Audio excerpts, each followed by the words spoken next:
আমরা লক্ষ্য করছি প্রায় 10 মাস হতে চলল, কিন্তু অভয়ার ন্যায় বিচার এখনো হয়নি। ন্যায় বিচার বলতে তো শুধু এরকম নয় কি একজনকে কোনো রকমভাবে কোনো দোষী সাব্যস্ত করে যাবজ্জীবন কারাদণ্ড দিয়ে দেওয়া। আমরা দেখেছি এই রাজ্যের ঘটে চলা ধর্ষণ, খুন এবং নারীদের ওপরে যে নির্যাতন, তার কোথাও কোনো মাত্রা পড়েনি। এখনো পর্যন্ত প্রতিদিন কোথাও না কোথাও এরকম ঘটনা ঘটছে।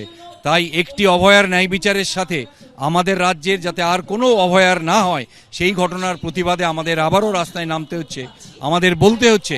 এবং সাথে সাথে আমাদের মনে হয়েছে তদন্তকারী সংস্থা এখন সিবিআই সে তার দায়িত্ব পূর্ণ পালন করছে না। সিবিআই কোনো রকমভাবে ওই একজনকে দোষী সাব্যস্ত করে তারা পালাতে চাইছে, এড়াতে চাইছে। তাই আমাদের প্রতিবাদ আন্দোলন করতে হচ্ছে, রাজ্যের মানুষের কাছে আমাদের আবেদন করতে হচ্ছে আপনারা আবার রাস্তায় নামুন। তা না করলে আমাদের রাজ্যের মেয়েদের, বাংলার মায়েদের কোনো সুরক্ষা নেই। অভয়া মঞ্চের আন্দোলন বন্ধ হয়নি। অভয়া মঞ্চ আমরা তৈরি করেছিলাম 28শে অক্টোবর। 28শে অক্টোবর থেকে আমরা রাস্তায় আসি। হ্যাঁ, এবারে শুরুর দিনগুলোতে যেভাবে সাধারণ মানুষ নেমেছিলেন আন্দোলনে, এখন সেইটা কমে এসছে। কিন্তু অভয়ার ন্যায় বিচারের দাবিতে অভয়া মঞ্চ তো একটা যৌথ মঞ্চ, যার মধ্যে অনেকগুলি সংগঠন আছে, প্রায় শতাধিক সংগঠন আছে।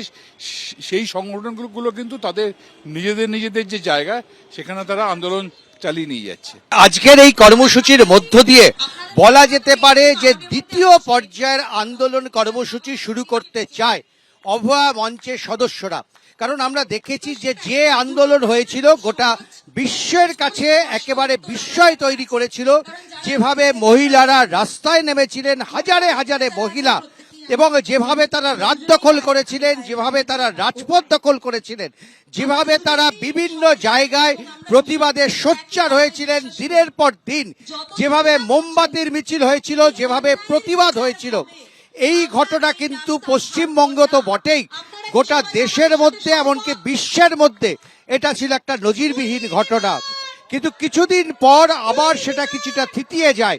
নানা কারণে সেই ঘটনা, সেই আন্দোলনটা কিছুটা থিতিয়ে গেলেও এখনো কিন্তু তারা সিদ্ধান্ত নিয়েছেন অভয়া মঞ্চ যে তারা কিন্তু এই আন্দোলন চালিয়ে যাবেন।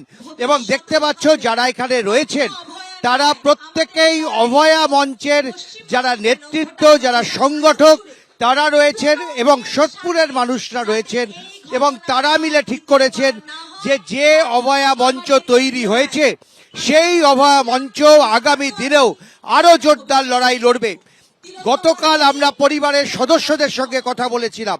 গতকাল পরিবারের মা এবং বাবা এরা দুজনেই আমাদেরকে এই অভিযোগ করেছেন যে তারা আশঙ্কা করছেন যে সিবিআই কোনোভাবে তারা অর্থনৈতিকভাবে তারা জড়িয়ে পড়েছেন এবং অর্থ দিয়ে তারা যাতে সঠিক তদন্ত না করে তাদেরকে প্রভাবিত করা হচ্ছে।